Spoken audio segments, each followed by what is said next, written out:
Алло, алло. Всем привет. Всем привет. Поставьте, пожалуйста, в комментариях плюс, если нас видно и слышно.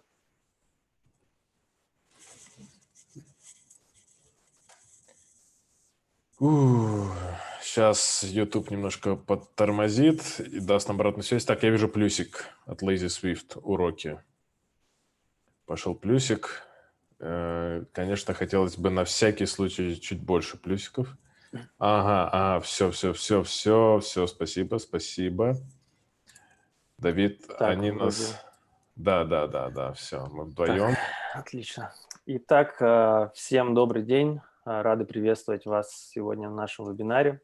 С вами сегодня Алтай Зейналов, создатель канала «АСО-секреты» и телеграм-чата «АСО-секреты», «АСО-приветы». Я думаю, все вы его прекрасно знаете. И Давид Маргарян, это глава АСО отдела в Чикасо. Ну, я думаю, некоторые из вас тоже его знают. Хороший парень, Может быть. но он так активно не пиарится, как я. Но это не делает его менее крутым специалистом.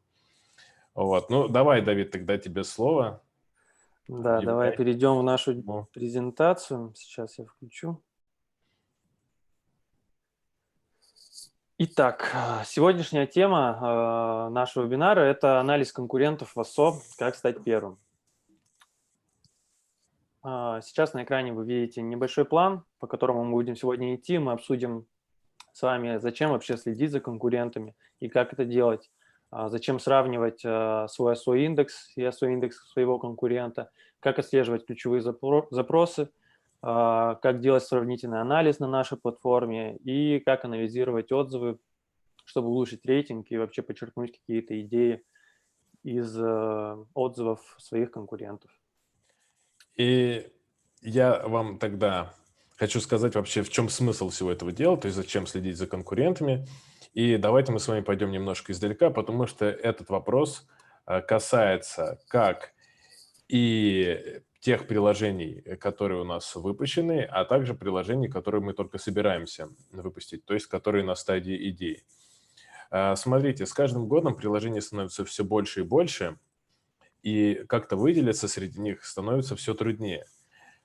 И если вам удалось сделать такой продукт уникальный, не похожий на другие, это, конечно, очень хорошо. Но мы должны понимать, что с каждым годом шансы на уникальность снижаются, потому что конкурентам ничего не стоит вас скопировать и сделать лучше.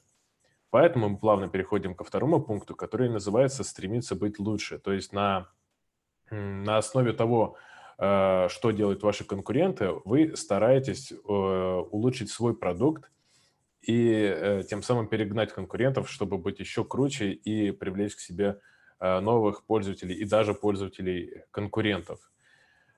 Помимо этого, если мы говорим про идею, либо, возможно, про выход на новый рынок, то есть какую-то другую страну, то анализ конкурентов нам помогает вообще оценить потенциал ниши или конкретной страны, то есть ниши для выбранной страны.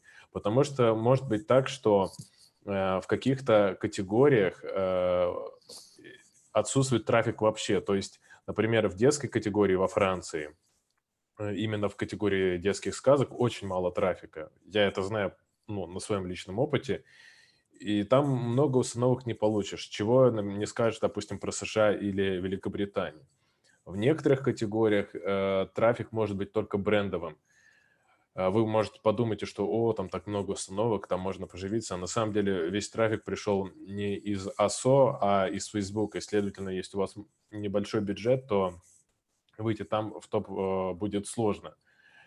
Поэтому лучше сделать вот этот вот предварительный анализ и понять, потянете вы категорию или не потянете. Давид, хочешь что-то добавить? Да, я бы еще сказал, что необходимо также в первую очередь отслеживать ключевые запросы конкурентов, чтобы вообще понимать, как вы продвигаетесь по ним, как продвигаются ваши конкуренты, какие позиции занимают, какая динамика и так далее. Также отслеживать обновления обязательно, чтобы вообще понимать, какие новые функции внедряют ваши конкуренты, что они меняют в оптимизации, может, какие-то новые лайфхаки, новые схемы и так далее. В общем, тоже это очень полезно отслеживать на постоянной основе. У нас также на платформе это можно делать очень удобно. Мы дальше покажем, как. И еще немаловажный момент – отслеживать внешние источники трафика конкурентов.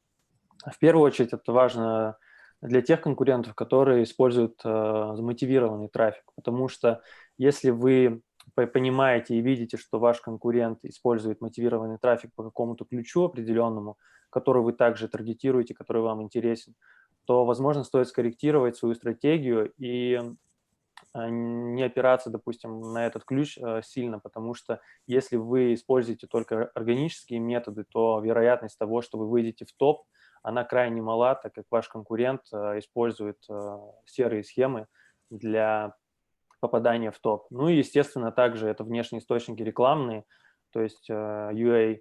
Если ваш конкурент активно закупает трафик внешний, то, соответственно, его позиции в целом везде будут расти, позиции в категории и позиции по ключевым запросам также, особенно если это касается App Store. Так, идем дальше. Как следить за конкурентами? Мы для себя в целом выделяем два таких основных подхода. Это ручной и автоматический. Что подразумевает в себе ручной подход? Здесь речь идет о том, что у вас нет под рукой никаких аналитических инструментов платных. У вас есть только, допустим, Store и ваши руки, соответственно, клавиатура, мышка и так далее. И вы заходите в Store, ищете свое приложение, смотрите рекомендации к нему, похожие приложения, переходите по ним, смотрите, релевантны ли они. Допустим, если у вас приложение уже достаточно долго на рынке, то, скорее всего, у вас достаточно большое семантическое ядро, много проиндексированных ключей, и алгоритмам будет намного проще подбирать вам конкурентов. В случае, если это приложение новое, то здесь уже будет намного сложнее. Допустим, вы нашли конкурентов, вы проанализировали их релевантность себе, и дальше вы уже смотрите, какие позиции занимают, какие ключи и так далее. То есть также есть бесплатные сервисы, которые можно хотя бы какой-то элементарный набор ключей получить, также в нашем, в принципе, тоже. Очень еще важно смотреть категории, потому что, как правило, если вы относите себя к какой-то определенной категории, то с вероятностью в 99% там найдется много похожих на вас приложений. И так как эти приложения будут находиться в топе своей категории, соответственно, у них все хорошо, дела идут хорошо, потому что в первую очередь нахождение в топе категории, оно зависит от количества установок. Чем больше у вас установок, тем, соответственно, вы будете выше в топе. Да, Алтай. Я еще хочу немножечко предупредить вас, почему Давид сказал 99%, а не 100%, потому что иногда попадаются такие ситуации, когда приложение меняет свою категорию на какую-то другую, просто по причине того, чтобы получить оттуда больше установок. И, например, какую-то игру могут переместить в развлечения, наше приложение, например, в категории книги. И то есть какой из этого может быть плюс, так коротко скажу. Если вы выбираете категорию, где надо немного установок, чтобы выйти в топ, то вы столкнетесь с такой фишкой, что на вашей странице может появиться бейджик, что вы там, допустим, в топ-10 вот в категории книги, например, что может также положительно повлиять на конверсию. То есть есть такие небольшие нюансы, которые стоит учитывать. Да, опять же, допустим, если мы возьмем приложения тематики дейтинг, они всегда в разных там могут быть категориях. Это могут быть социальные сети, это могут быть развлечения и так далее. То есть они все разбросаны по разным категориям, и поэтому, возможно, если у вас, допустим, приложение дейтинг, то стоит посмотреть несколько категорий, потому что у вас прямые конкуренты, самые, допустим, топовые, они могут находиться в разных категориях. Это тоже нужно учитывать. Ну, это больше касается все-таки приложений, нежели игр. С играми тут, конечно, все намного проще. Второй метод – это автоматический. Естественно, тут понятно, что мы оцениваем конкурентов, используя сторонние сервисы аналитические, платформы для работы с SSO и так далее. Мы здесь выделили первое – это ASO-индекс. Если мы говорим о нашей платформе, у нас есть инструмент, который бесплатный на всех тарифах для любых пользователей, вы можете бесплатно им пользоваться. Там вы сможете отследить своих конкурентов. Мы вам подберем подходящих конкурентов, вы можете посмотреть все их метаданные, подчеркнуть какие-то ключевые запросы и так далее. Также у нас есть раздел «Сравнительный анализ». Это уже более углубленная работа. с отслеживанием конкурентов, с отслеживанием их позиций и так далее. И также вот мы советуем инструменты по типу Sensor Tower с той точки зрения, что там вы можете, допустим, оценить уровень установок за последний месяц, сколько в среднем, допустим, к вашему конкуренту приходят новых пользователей, сколько в среднем генерирует дохода ваш конкурент. Это тоже нужно для того, чтобы строить свою стратегию по монетизации, вне зависимости от того, там у вас внутренние покупки или подписки, или вы живете за счет рекламы. То есть это очень полезный инструмент, рекомендую, ссылку вы видите, можете переходить и смотреть. И сейчас Алтай как раз расскажет нам более подробно о том вообще, что такое SEO-индекс и зачем он нужен. Да, и мы это рассмотрим на двух приложениях, которые нам прислали люди. Но сейчас коротко просто скажу, что вообще такое SEO-индекс. SEO-индекс – это показатель от 1 до 10, который мы на основе своего алгоритма, который мы сочинили, анализируем вообще ваш показатель в АСО, то есть насколько хорошо вы индексируетесь и как у вас вообще настроена страница. И помимо этого, к этому ASO-индексу у нас есть еще подсказки от EPI, то есть это советы по улучшению каждой вот определенной части вашей страницы. И теперь давайте перейдем к конкурентам. Но, Давид, покажи, пожалуйста, следующий слайд, потому что там... Да, это приложение, которое нам прислали как раз-таки к вебинару, и мы сейчас на их примере вам покажем, что такое SEO-индекс, как с ним работать. Да, просто у нас был этот слайд, поэтому надо было его показать. Ну ладно, давайте тогда перейдем непосредственно в мой браузер Safari. И вот мы видим с вами приложение BlinkX, и мы находимся в разделе ASO-Index, тот раздел, который как раз-таки является для всех бесплатным. Теперь чуточку подробнее расскажу. То есть, смотрите, ASO-Index, он высчитывается на основе кучи факторов, учитывается ваше название, подзаголовок, либо краткое описание, если мы говорим про Google Play. Там количество скриншотов, какие у вас оценки, в каком количестве эти оценки. И каждый показатель мы оцениваем от 1 до 10 и даем среднее значение. Ну, там есть еще небольшие корректировки, но не будем на этом заострять внимание. Да, там еще, то есть не просто, допустим, балл от 1 до 10, у каждого пункта, который мы оцениваем, есть свой еще коэффициент определенный. Допустим, что-то мы считаем более важным, допустим, это количество проиндексированных ключей, вообще ваша видимость в сторе, search volume ключевых запросов, насколько популярные запросы и насколько высокие у вас позиции по ним. То есть вот такие факторы, они имеют намного больше вес, допустим, чем длина вашего названия, например. То есть. Ну да, я как раз забыл сказать, что мы, естественно, учитываем и саму индексацию. И смотрите, вот тут, например, справа нам написано, что индекс названия 9,9 пунктов, что очень хорошо. Количество символов мы сразу видим 30 из 30. Можем посмотреть в подзаголовке, что творится. Некоторые ключи, которые связаны с подзаголовком, мы здесь показываем. Полное описание у нас не индексируется в App Store, мы сейчас рассматриваем App Store, поэтому здесь нет ни значения по индексу, однако тут есть совет от EPI, который говорит, что поскольку описание не индексируется в App Store, но индексируется поисковыми системами, здесь необходимо добавить ключевые слова. То есть эти советы наши вы можете применять и улучшать свою индексацию. Но в чем еще фишка тут заключается в том, что вы можете добавить конкурентов своих сюда же, на нашу платформу, и посмотреть их ASO-индекс и их советы, которые дает EPI, тем самым сделать какие-то умозаключения насчет того, что вы могли бы улучшить в своем приложении, например. Пойдемте тогда дальше, немножко посмотрим на графическое ASO. То есть вот тут мы обнаружили, что у этого приложения есть скриншоты только под iPhone XS Max.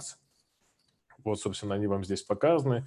Здесь вы можете просто посмотреть, что использует ваш конкурент, ну, либо вы сами, но это, конечно, странно звучит, но если мы говорим про конкурентов, какие методы у него. Например, вот тут у нас есть элемент социального доказательства. Видите, на 4-м скриншоте написано «Супер, 5 звезд, вы просто молодцы». Вообще такие элементы я рекомендую ставить на первое место, поскольку сюда далеко не все проматывают.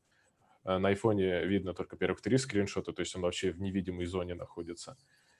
Ну, по крайней мере, эксперимента ради можно было на первое место поставить. Потом у нас есть рейтинги и отзывы. Тут можно выбрать, например, диапазон побольше, там с 1 марта по конец апреля. И мы тут видим, что иногда приходили оценки, то есть можно ощутить динамику приложения, как быстро оно зарабатывает оценки. То есть мы видим, что не очень шустро. Да, Да, Давид? опять же, здесь нужно учитывать тот факт, что мы рассматриваем по странам, соответственно, по каждой стране мы делаем свой индекс, и здесь и оценки вы видите по определенной стране и так далее. То есть вот эти все моменты нужно учитывать. Да, это у нас, конечно, тут про Россию идет речь. Можно также посмотреть отзывы. Рекомендую вам смотреть колы, потому что там много полезной информации бывает, что не стоит делать. Но об этом мы поговорим чуть позже, более подробно. И еще есть такая классная штука, это сравнительный анализ.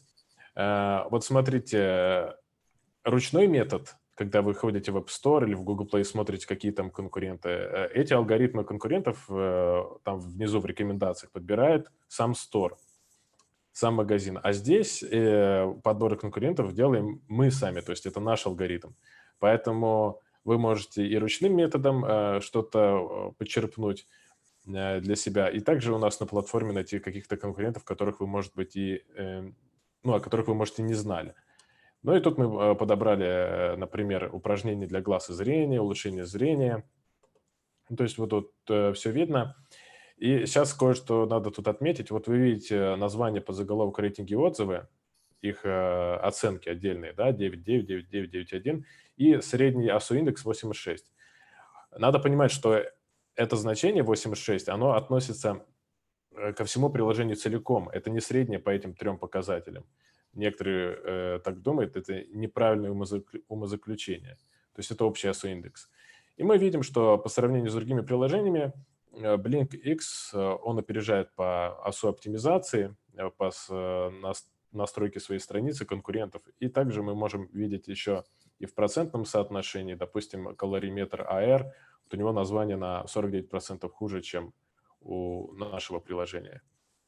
То есть тут все видно. Чем больше красного, тем лучше для вас. То есть, значит, конкуренты хуже индексируются. Ну и есть еще такой раздел «Заполненность». Он, конечно, не совсем по нашей теме, но тут вы можете посмотреть, например, присутствует ли видео приложение, сколько оно весит, когда оно было обновлено. Просто такая небольшая информация.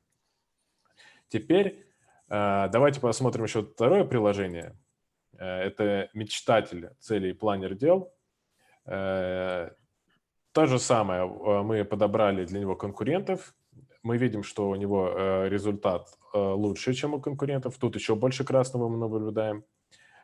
Ну и также я могу отметить, что конкуренты подобраны очень хорошо, потому что сейчас вы в скриншотах увидите, что я имею в виду. То есть это приложение, которое как бы работает с визуализацией и аффирмациями ваших идей.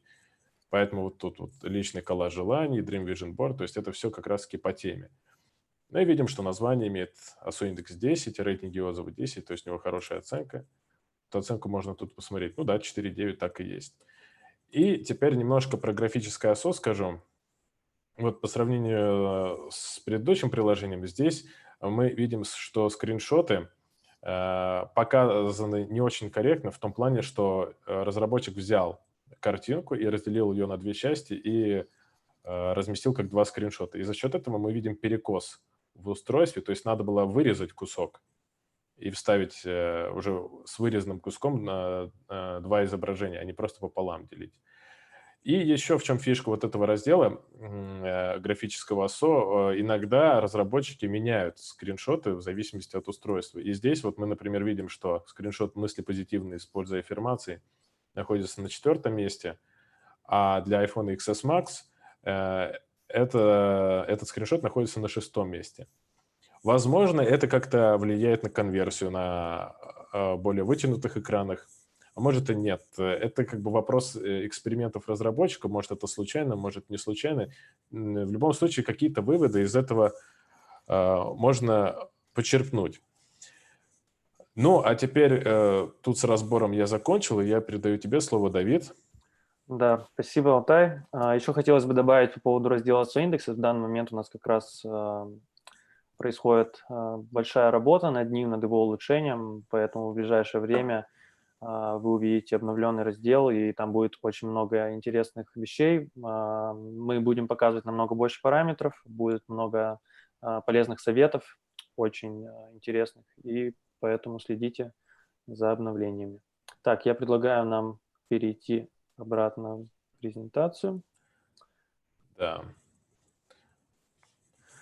Так, и следующий пункт у нас пойдет речь о том, как отслеживать ключевые запросы. Ну, я думаю, ни для кого не секрет, что ключевые запросы и вообще работа с текстовой оптимизацией – это основа вообще ОСО, и необходимо постоянно работать над текстами, и над поиском ключей, над отслеживанием ключей и так далее. То есть это очень важная тема. И Ой, стоп. У нас...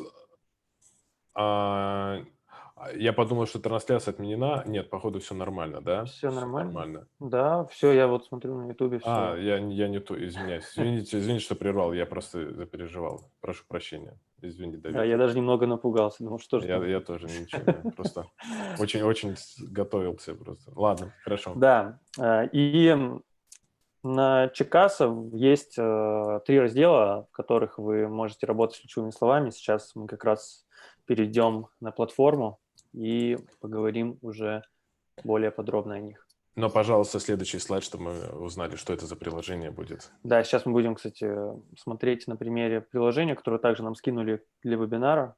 Джинглики, остров мечты. Ладно. Но мы будем смотреть локаль США, потому что изначально оно нам было отправлено с американской ссылкой. Да. Итак, сейчас вы видите раздел «Анализ» и вкладку «Propose Keywords». Что здесь вы можете сделать? Этот раздел создан для того, чтобы вы могли добавить своих конкурентов в первую очередь, нажав на кнопку вверху «Добавить конкуренты». Мы уже заранее добавили, просто подготовились. Изначально мы вам подбираем 20 конкурентов, на наш взгляд, наиболее релевантных. Вы можете выбрать любые 20, или одно, или два, любые все, можете все выбрать. И также вы можете добавить еще своих конкурентов, допустим, если вы не нашли здесь, вы можете ввести в поиск и найти любое приложение, которое вы считаете релевантным вашему, и добавить себе в конкуренты. После чего сохранить. И ниже в таблице вы увидите ключевые запросы, по которым индексируются ваши конкуренты, но не индексируетесь вы. То есть это все запросы, по которым вы не индексируетесь, но индексируются ваши конкуренты. Здесь очень много всего, поэтому необходимо потратить достаточно времени, чтобы это все изучить, посмотреть, выделить для себя то, что вам наиболее релевантно. И уже добавить себе в раздел «Анализ ключей». Да, нажимаем «Сохранить» и добавляем к себе. Идем далее. Следующий раздел – это Keywords Explorer. Он не совсем про отслеживание ключей, но здесь вы можете ввести любой запрос, который вы, допустим, увидели, какой-то ключ у конкурента или в названии. Вы вводите этот запрос в поиске, смотрите его популярность, смотрите количество приложений выдачи, особенно это полезно в случае с App Store. Видите все подсказки, которые выдают Store, и также можете все это добавить себе в отслеживание. Также можно фильтровать количество слов в запросе. Допустим, если вам нужны только long tail или mid tail ключи, вы выбираете там 2, 3, 4 слова и более. Если вам нужны какие-то короткие ключи, наиболее популярные, то вы берете 1-2 слова и так далее, то есть по количеству. И также по search volume можно тоже фильтровать. И самый последний, который мы затронем, и он наиболее релевантен в нашей теме, это раздел Competitors. После того, как вы нашли ключевые запросы, проанализировали всех своих конкурентов, вы добавили все ключи себе в раздел «Анализ» и добавили всех своих конкурентов, вы переходите сюда. Здесь вы также можете добавить конкурентов, если вы до этого еще не сделали. А если вы сделали до этого, то во всех вкладках он синхронизируется, и, соответственно, везде у вас будут добавлены конкуренты, где можно смотреть их. После чего вы видите каждый ключевой запрос, его популярность и выдачу его, видите все приложения по этому ключу. Чтобы наглядно посмотреть, какие из добавленных вами конкурентов на каких позициях индексируются, вам необходимо вот в правом верхнем углу нажать на кнопку «Показать выбранных конкурентов». И здесь вы увидите тех конкурентов, которых вы выбрали, и, соответственно, ваше приложение и позиции, которые вы и ваши конкуренты по ним занимаете. Это очень удобно, чтобы быстро оценить вообще положение дел, особенно при ежедневном отслеживании. Можно быстро зайти, посмотреть и не тратить много времени на это. Так, на этом все. Предлагаю переместиться в нашу презентацию. Да, давай. Так, следующий раздел, следующий вопрос, который мы обсудим, это как делать сравнительный анализ. Сейчас вы видите на экране примеры, на которых мы будем делать сравнительный анализ. И вообще пару слов о том, зачем вообще он нужен и для чего делать сравнительный анализ. Мы в первую очередь подразумеваем сравнительный анализ страницы приложения, когда вы можете зайти и оценить графические элементы, текстовые элементы, оценку, средний рейтинг. То есть взять свое приложение и рядом с ним поставить приложение конкурента и оценить его показатель. Также в нашем разделе «Сравнительный анализ» вы можете посмотреть графические элементы на все возможные девайсы. Если мы говорим про App Store, это скриншоты на 5,5 дюймов, на 6,5 дюймов, на все версии iPad и так далее. Также по датам, по версиям приложений. Допустим, вы знаете, что в какой-то определенной версии вашего конкурента произошли какие-то изменения, там скачок по установкам или скачок в рейтинге или количество отзывов, вы можете зайти, выбрать эту версию по дате и посмотреть, что было изменено, по крайней мере, с точки зрения страницы приложения, метаданных приложения. Давид, давай тогда ты вот сейчас говоришь, и я уже буду на примерах показывать, и если что, ты добавишь, чтобы люди просто понимали, о чем идет речь. Да, давай так будет, да, удобно. То есть, чтобы вас долго не томить. Вот посмотрите, у нас есть первое приложение «Smarty. Звуки слов. Первые слова». И мы сейчас с вами в прямом эфире будем разбирать это приложение. Я уже добавил конкурентов, и давайте будем смотреть на примере первые слова «Детские игры». Итак, мы можем посмотреть на текст, подзаголовок, это у нас App Store, и, конечно же, на графические составляющие, иконку и скриншоты. С чего я сейчас хочу начать? Это немножко с текста. Давайте посмотрим, что у нас у конкурента. Мы видим, что слово «игры» повторяется 2 раза в заголовке и в подзаголовке. И почему это сделано? Это сделано потому, что нельзя вписать слова «развивающие для малышей» так, чтобы это звучало логично. То есть нельзя сказать «развивающие для малышей». Поэтому разработчик был вынужден добавить сюда слово «игры», хотя на усиление ключа это никак не влияет. Ну, в редких случаях влияет, но мы не будем о нюансах. Что же у нашего приложения? Мы видим, что здесь в подзаголовке написано «Учим английский. Чудо для детей», что, на мой взгляд, немножко странно. Скорее всего, есть какой-то запрос с этим словом «чудо», и так как сюда не поместилась запятая из-за ограничения количества символов, получилось вот такое вот название. Но я вам по своему опыту скажу, это не смертельно, если так написано. То есть это, конечно, влияет на конверсию, но не так критично, как вы можете полагать. Теперь давайте поговорим уже про графическую составляющую. Вот смотрите, иконка. Вот иконка у первые слова. Она выглядит такой милой, такой няшной, детской. А вот здесь в смарт-звуке немножко странная иконка, на мой взгляд. То есть она вроде как милая, но мне непонятно вот эти вот серые странные штуки. Но похоже на какой-то, моя ассоциация, что это какой-то металлический забор, как будто он порван. Очень странно. Поэтому я думаю, тут надо почистить иконку, сделать ее посимпатичнее, поярче. То есть тут есть чем работать, это однозначно. Это немножко странно. Ну и да, и что я вижу, кстати, в названиях. Опять-таки, слова с большой буквы написаны. Не надо писать слова с большой буквы в русском языке, это странно. Надо писать с маленькой буквы. Эту ошибку я вижу у многих приложений.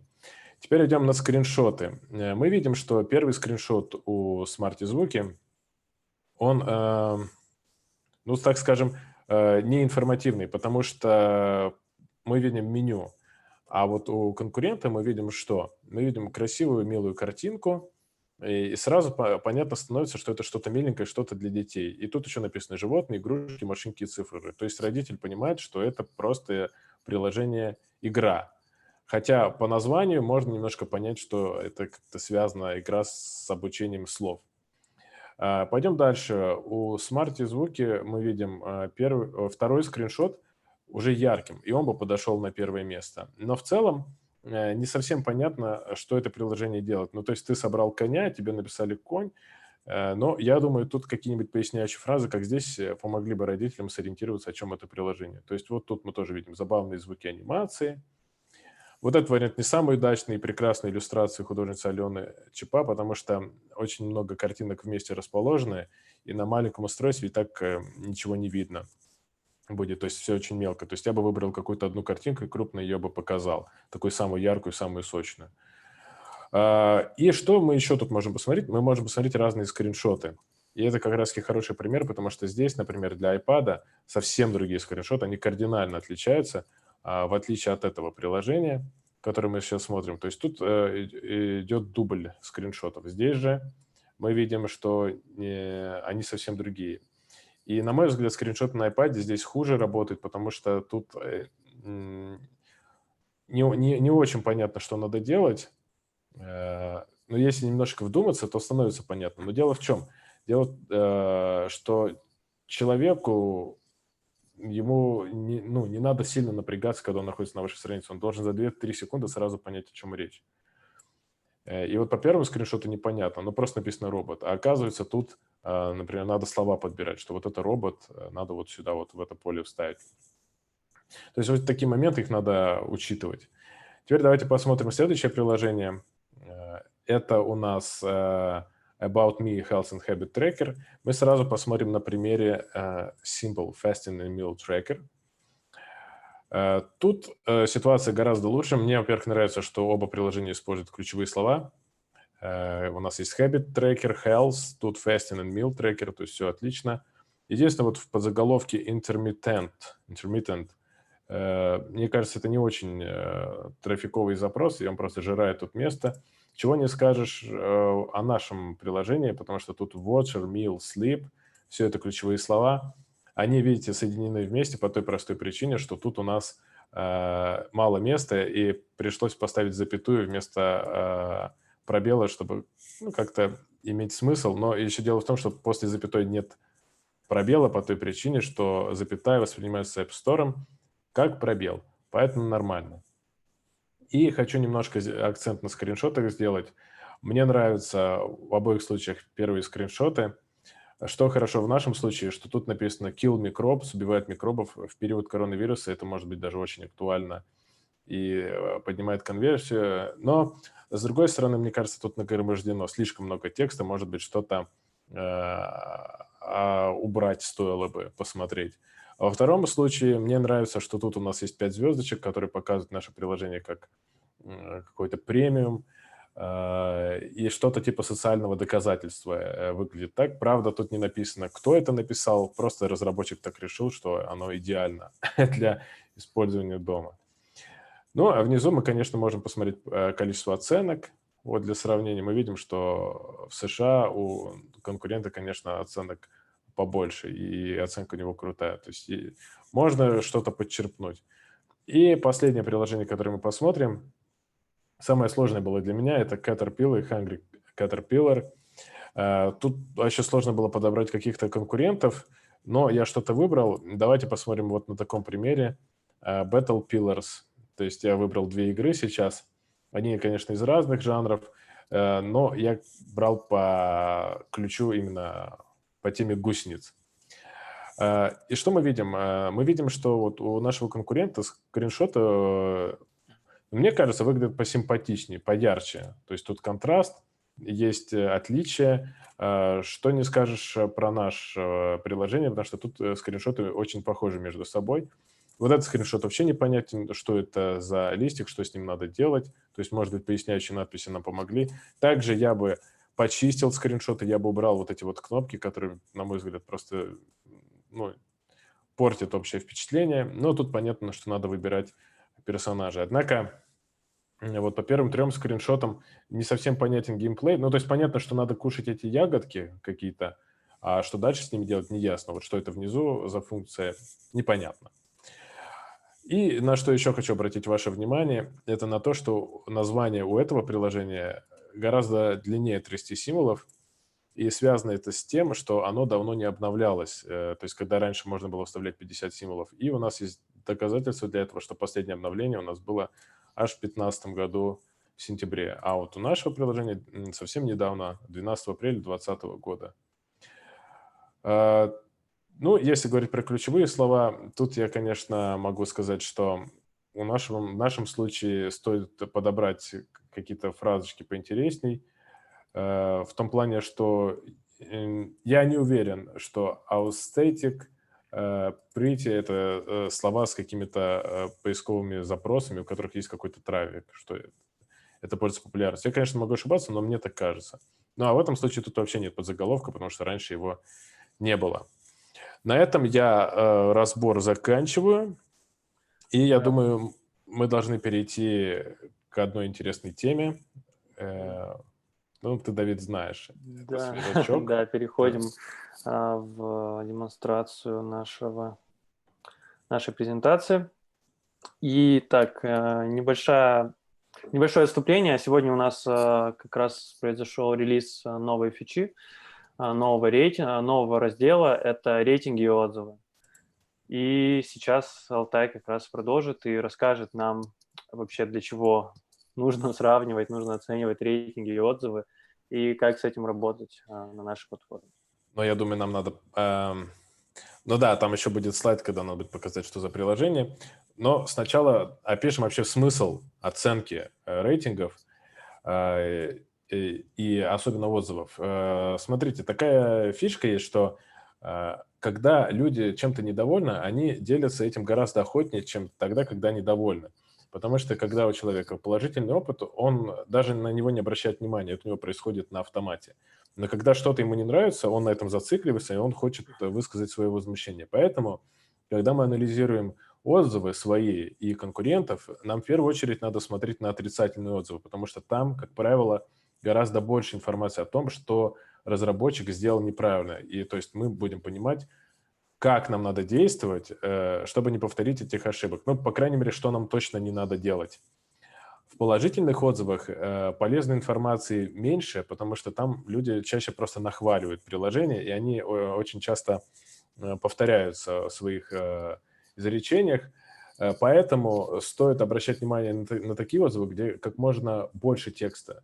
Чем больше текста, тем больше информации, и тогда оттуда можно что-то подчерпнуть. Ну и помимо этого, есть еще такая штука, когда можно анализировать отзывы по дате и по версиям приложения, потому что в какой-то момент приложение может выпустить какое-то неудачное обновление, и мы увидим резкий скачок колов, как, кстати, недавно и у меня произошло, из-за одной очень серьезной ошибки, например.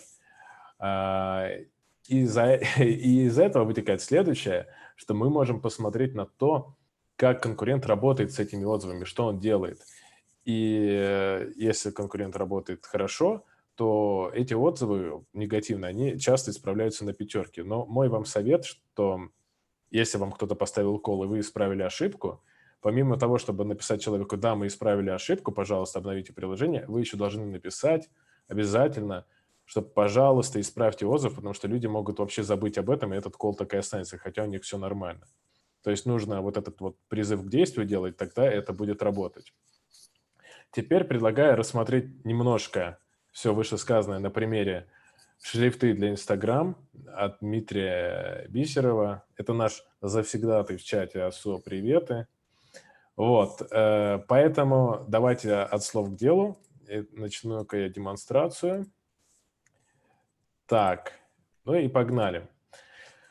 Вот, собственно, наш новый раздел «Рейтинги отзывы». Он вот вышел буквально пару часов назад. Мне очень нравится этот раздел.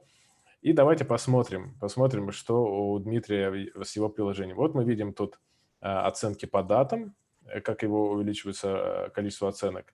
Но мне нравится вот этот момент, оценка версий. Вот если мы сейчас тут погуляем, мы увидим, что вот в его версии 1.6 процент пятерок снизился, он составляет 81%. То есть что-то тут случилось, а потом стало лучше. То есть версия 1.6, потом версия 1.7 стала покруче все. Что тогда мы будем сейчас делать? Мы с вами пойдем в раздел «Отзывы» и пойдем смотреть версию 1.6. Смотрим версию 1.6. Ну и тут у нас просто все оценки. Но нам нужен негатив. Посмотрим, что у нас есть в негативе. Смотрим негатив. Давайте почитаем. Почитаем и сделаем какие-то выводы. Очередной обман. Не качайте. Создаешь картинки, а когда выкладываешь в Инстаграм, все искажается и выглядит не так, как создавал. Деньги, естественно, не возвращают. А обман на 260 рублей. Лучше килограмм мертвых голубей купить, и то пользы больше. Так, мы делаем вывод о том, что, скорее всего, Алексей Кравчук подозревает, что это у нас недобросовестный разработчик. Но давайте посмотрим ответ разработчика. Типичный купленный отзыв конкурента. Абсолютно все неправда.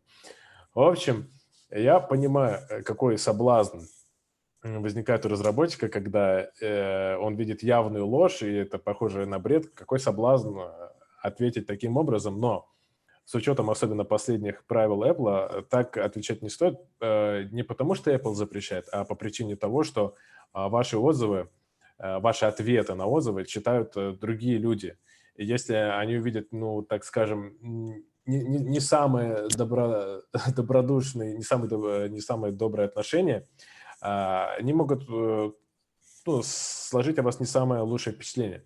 Поэтому, как бы вам ни хотелось, надо сдерживаться и стараться быть максимально корректным в своих ответах.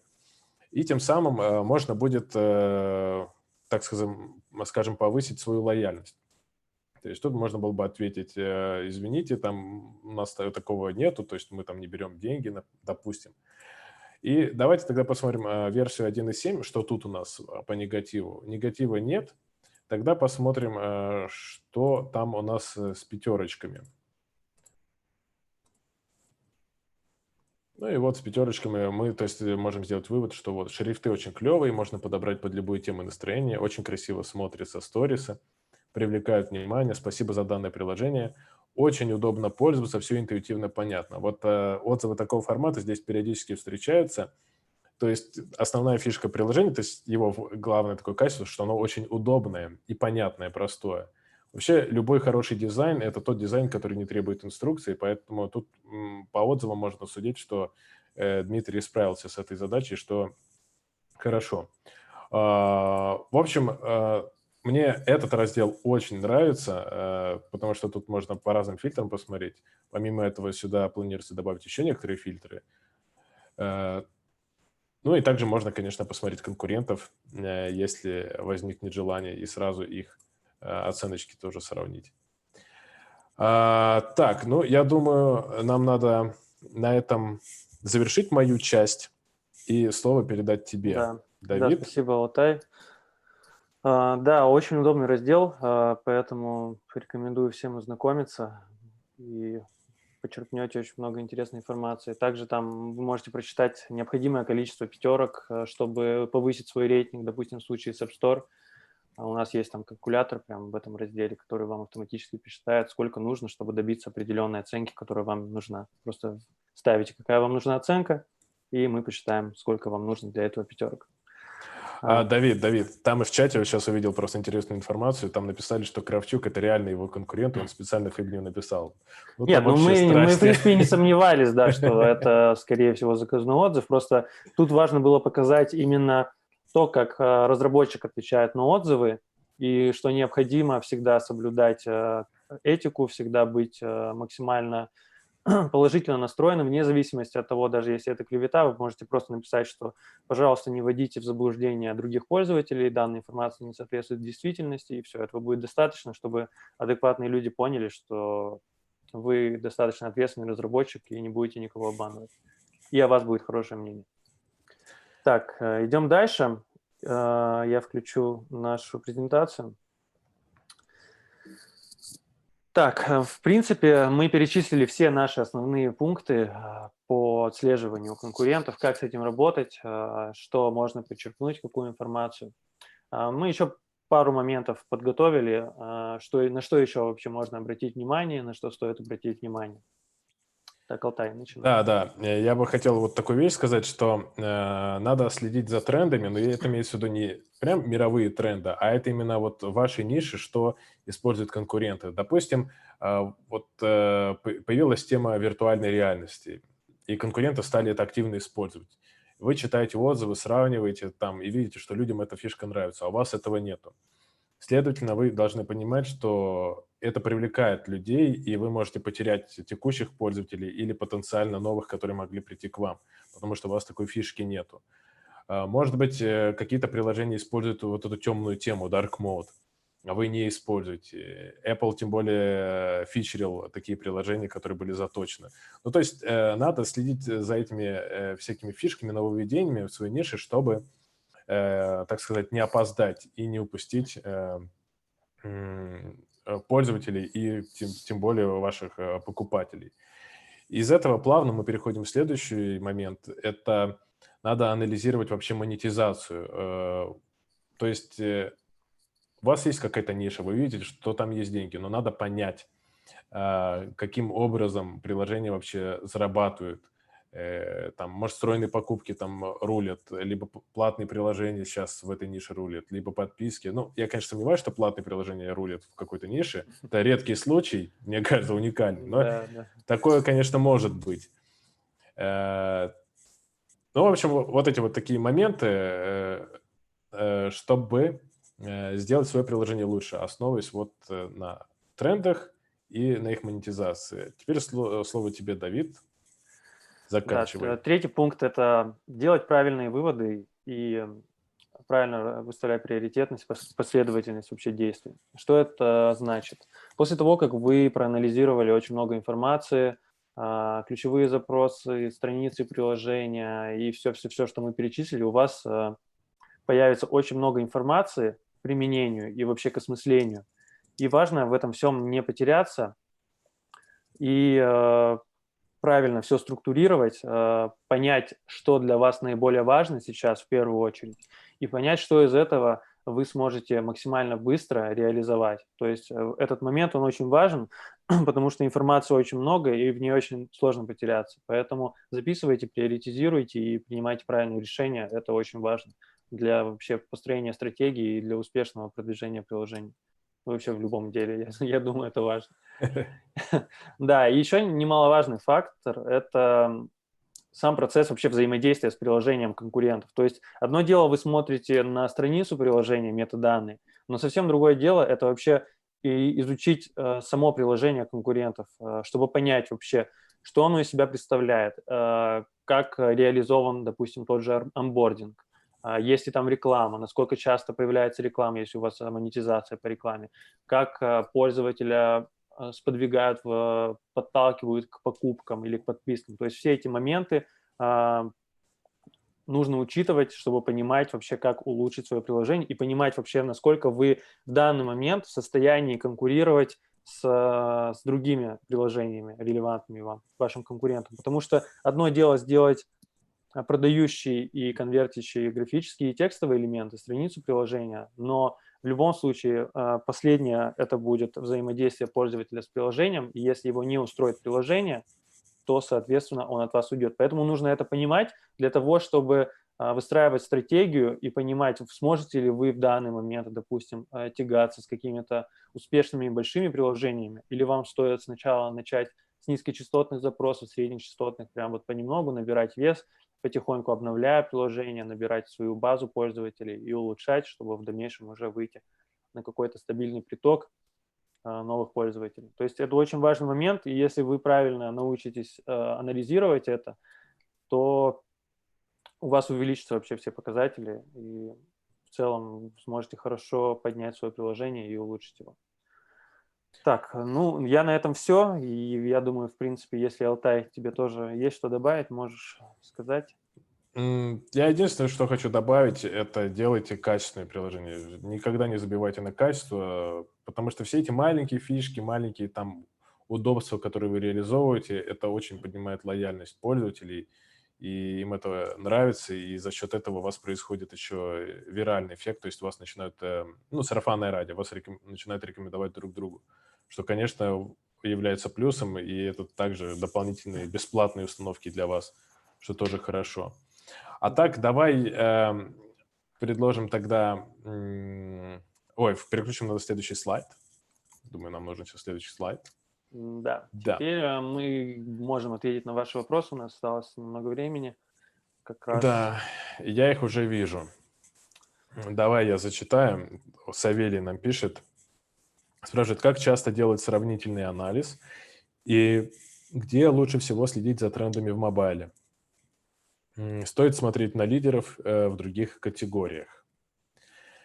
Так, ну, тут, смотрите, фишка какая, как часто делать сравнительный анализ. На мой взгляд, его надо делать настолько часто, насколько часто вы делаете ОСО. А ОСО, такая рекомендация, там раз в 2 месяца делать, это вот оптимально будет.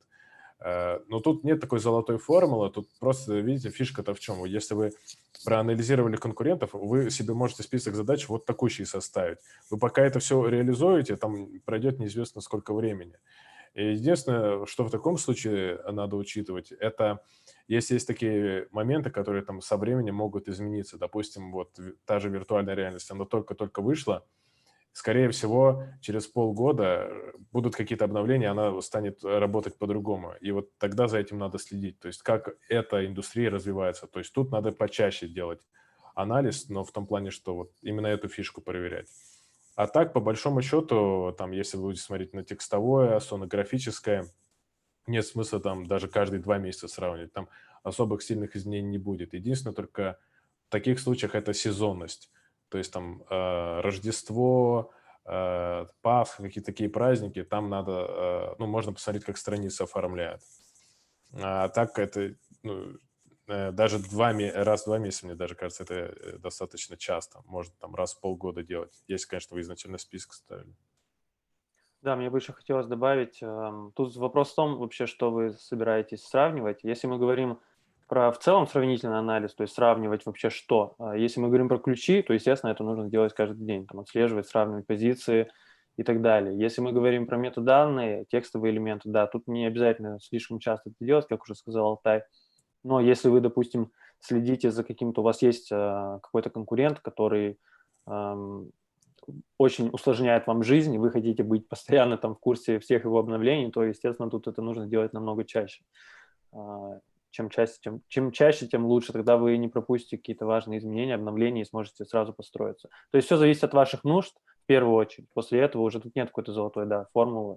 Как вам вот необходимо, так и нужно поступать. Так, тут еще вопрос, ну, продолжение, да, где лучше всего следить за трендами в мобайле, стоит смотреть на лидеров в других категориях. Ну, тут, как сказать, где следить? Я слежу просто в новостных источниках, где что-либо есть. Например, есть сайт abtractor.ru, там можно посмотреть. В телеграм-каналах, чатах, там тоже бывает полезную информацию пишут.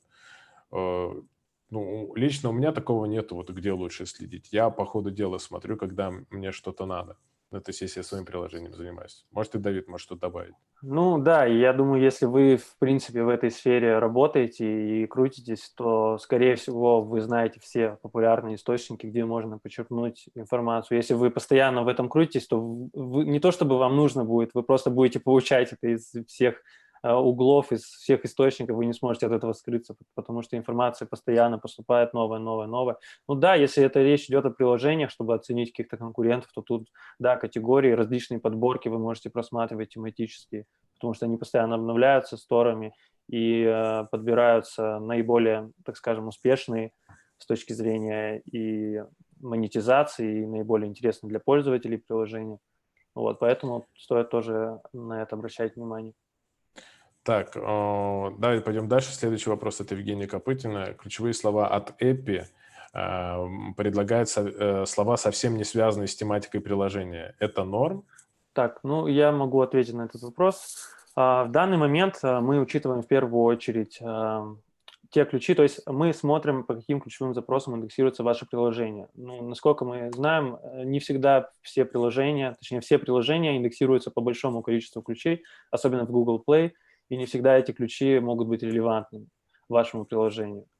Но алгоритм настроен так, что мы показываем наиболее популярные с нашей точки зрения. Сейчас, конечно, мы работаем над его улучшением, и в ближайшее время как раз мы презентуем обновленный раздел свой индекс, где будут подбираться намного лучше ключевые запросы, они будут релевантные, интересные, поэтому оставайтесь на связи с нами и обязательно узнаете об этих обновлениях. Так, ну и Евгений также пишет, чтобы мы добавили арабский язык, но там ответили ему. Да, все локали у нас будут пополняться, новые страны постепенно, так что все будет, просто нужно немного времени для этого. Так, и еще тут один вопрос от Александра. У конкурента в поиске выдается его покупка в приложении на втором месте. Это работает только для приложения первым выдачи или для всех ниже также? Так, Это для всех. Я понял. То есть тут имеется в виду, что покупка отображается в поиске только для приложения, которое на первом месте находится, или которые ниже тоже могут свои покупки отображать. Это для всех приложений, может быть. Да, и там есть такой момент, что до сих пор не ясно, каким образом App Store выбирает, какая покупка и где будет отображаться. То есть может быть так, что ваше приложение, например, на втором месте, а встроенная покупка там где-то на 10-м появится. И в одной стране появится, в другой стране не появится. По одному запросу появится, по другому не появится. Там пока закономерности мы не выявили, и я не могу даже какие-то предположения делать. Так, Мария спрашивает: привет, стоит ли ограничивать ключи только теми, которые в одной категории с приложением? Но тут зависит от такого нюанса, что, во-первых, как много ключей. Если в вашей нише, в вашей категории очень много ключей, то тогда вообще не надо даже в другие там подкатегории или еще что-то смотреть, надо сосредоточиться только на своем ядре, так как оно будет максимально релевантное. То есть то, что максимально релевантно, то ты должен использовать, потому что по самым релевантным запросам у тебя будет самая высокая конверсия, и ты по этим запросам сможешь закрепиться в топе. А если уже мало поискового трафика, как, например, во Франции в категориях сказок в App Store, то там, конечно, ситуация посложнее, и там тебе уже приходится выбирать ключи, которые не совсем тебе соответствуют, ну, хотя бы какие-то установки получить, либо ты используешь вообще какие-то названия брендов в своих ключах, чтобы оттуда установки тягать, так как, бывают с этим сложности. Так, следующий вопрос. Можно ли узнать, какие именно параметры оцениваются ASO-индексом? Да, мы можем вот вкратце рассказать. Мы оцениваем название, мы оцениваем подзаголовок, краткое описание, мы оцениваем полное описание, мы оцениваем популярность ключевых запросов, по которым вы индексируетесь, мы оцениваем ваши позиции по ключевым запросам, количество ключевых запросов, мы оцениваем ваш средний рейтинг, количество отзывов, даты обновления, как часто вы обновляетесь, допустим, вес вашего приложения, дополнительные всякие факторы, которые тоже идут в счет. В общем, вот это основные, которые я перечислил. Есть еще много дополнительных факторов, которые также имеют влияние. Можно я добавлю? Так просто интересный момент, что мы даже учитываем, используется ли у вас 30 символов подзаголовки или нет, так как там есть баг в App Store, когда слово, которое идет в 30-й символ, оно не индексируется. И мы это тоже учитываем, чтобы максимально точно давать наш SEO-индекс. Да, то есть очень много деталей, очень много нюансов мы учитываем. Обо всех, конечно, мы не можем вам рассказать, но вот основные моменты, то, что мы оцениваем, это вот я перечислил. Так, тут спрашивают: Алтай, я нашел ключ, по нему 50 запросов в день в Apple Store. Стоит ли его добавлять, если по нему маленькая конкуренция? Так, что значит 50 запросов в день? Потому что никто точной информации, сколько раз запрос этот появляется, не может знать. Мы можем знать только Search Ad Score, его популярность. И это может быть на другой платформе, где-то было написано 50 запросов в день. Но я так скажу, что если у ключа маленькая конкуренция, И даже если у него популярность в Search Ads 6, на 5 лучше не смотреть, поскольку 5 показывается и для тех запросов, у которых популярность 5, и у которых популярность 0. Одинаковое значение. Но 6 это уже дает какой-то показатель. Даже такие маленькие запросы есть смысл добавлять. Если вы по нему можете легко выйти в топ-1, просто, да, в топ-1, и все, поскольку там на третьем-четвертом месте уже может вообще почти вам ничего не перепасть. Но таких запросов надо стараться использовать по максимуму, чтобы оттуда крупицу взять, оттуда, чтобы в общей массе у вас что-то было. А потом уже при наборе веса приложения вы можете переключиться на более сложные ключевые слова, на более конкурентные. Но, правда, надо учитывать и тот момент, что и сами конкуренты не спят, они также увеличивают свой вес. Этот процесс происходит постоянно. Поэтому надо находить вот эту золотую середину и, конечно, искать запросы, где максимум трафика и минимум конкуренции. Это золотая середина. Но даже в таком случае такой запрос можно добавлять. Так, еще вопрос. Работает ли сейчас метод повышения позиций приложения высокочастотным, когда продвигаются низкочастотные? На самом деле вопрос не совсем понятен, в каком именно сторе. Ну, допустим, в App Store, в принципе, если у вас увеличивается объем установок, то вы будете расти по всем ключам. То есть неважно, даже это будут похожие ключевые запросы, они будут смежные, или это будут просто установки по прямой ссылке, вы все равно будете расти. Google Play. Так, Google Play. В случае с Google Play на самом деле сейчас это не так явно выражается, но, по крайней мере, на нашей практике, тех приложений, которые мы продвигаем. Потому что, в принципе, сейчас очень сложно оценивать какие-либо закономерности продвижения. Но в целом, да, на некоторых приложениях, точнее, на больше половины приложений это еще работает, по крайней мере, у нас, на нашей практике. Давид, я думаю, ты можешь выключить слайд с вопросами, чтобы нас было лучше видно. Так, давай. Да, Вот. вот. Ну и на самом деле, я так понимаю, вопросов больше нету. Если есть вопросы какие-то, давайте задавайте. Ну, там еще задержка на YouTube есть, поэтому мы чуть-чуть подождем. А если нет, то мы будем тогда завершать нашу презентацию. Так, еще вопрос пришел. Если приложение, например, много устанавливают в App Store.ru локали, поднимается ли приложение в США и Вьетнам? По ключевым, ну, нет, скорее. Мы не замечали такого. Если только незначительные какие-то изменения, да, могут быть, но в целом... Не, я по своей практике скажу, это вообще не связано. Может быть, это связано, если там ru локаль, ну, то есть, например, это великобританская локаль индексируется там в России и Великобритании, может быть, там еще какая-то связь есть, и то я сомневаюсь. То есть прямой связи нету. Но я заметил другую связь, связь между фичерингами. То есть когда происходит фичеринг в какой-то стране, то потом увеличивается органика в этой стране. Вот так у нас было с Францией. Сделали фичеринг, и у нас там поднялась органика. Хотя ключи я не менял. Наверное, мы в рекомендациях стали чаще появляться. Так, спрашивают, будет ли запись стрима.